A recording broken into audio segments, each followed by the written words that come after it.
We began in the United States, where President Donald Trump's 25% tariffs on steel and aluminum imports are now in effect. This is the latest salvo in President Trump's escalatory tariff plan aimed at correcting trade imbalances between the United States and its biggest trading partners.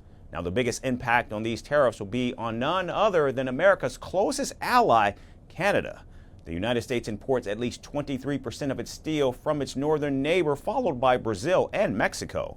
However, almost 58% of aluminum is imported from Canada, with the rest from China and the UAE.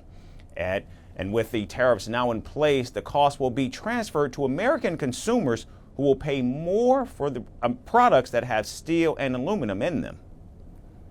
The European Union treats us very badly.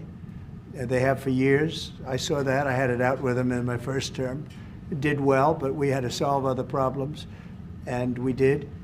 But European Union's been very tough, and it's our turn too. You know, we get a turn at that also. And as you know, we're going to be doing reciprocal tariffs. So whatever they charge us, we're charging them. Nobody can complain about that. Whatever it is, it doesn't even matter what it is. If they charge us 25 or 20% or 10% or 2% or 200%, then that's what we're charging them. Now, in response, Canada, Mexico, the European Union, the United Kingdom, and China have all announced reciprocal tariffs. Ottawa has also announced retaliatory action on more than $20 billion worth of American-made goods, including computers, sporting equipment, and cast iron products. Meanwhile, the European Union's countermeasures on American-made boats, bourbon, and motorcycles amounts to more than $28 billion. Canada is not the one driving up the cost of your groceries or of your gasoline or any of your construction. Canada is not the one putting your jobs at risk. Canada is not the one that is ultimately starting this war. President Trump's tariffs against you are causing that. And there are no winners in a trade war.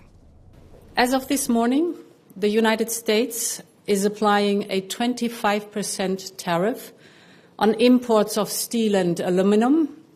We deeply regret this measure. Tariffs are taxes. They are bad for business and worse for consumers. They are disrupting supply chains. They bring uncertainty for the economy.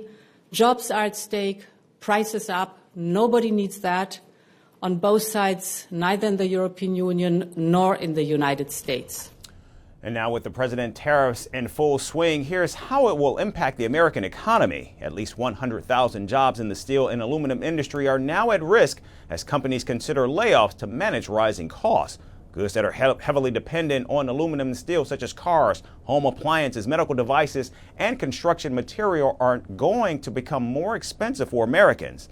And the steel and aluminum tariffs mark the first escalation in a global trade war in President Trump's second term, as nations prepare to hit back at Washington with reciprocal measures. Merci beaucoup. Hi, how are you? Very well, thanks. Thank you for being here. Namaste, Mr. President. Bharat Kelogon, Komeri Namaste. How many people generally follow you in interviews? Typically in a month, we have viewers up to 150 million. That's more than twice the population of France. And in the last 2 years, we had 3 billion viewers. So I say, Laurent, this is your chance to be famous. You're on Firstpost. One word to describe your equation with Prime Minister Modi. Amitié. As India and France work together, are you creating a new era of non-alignment in the technology space? India is a training superpower.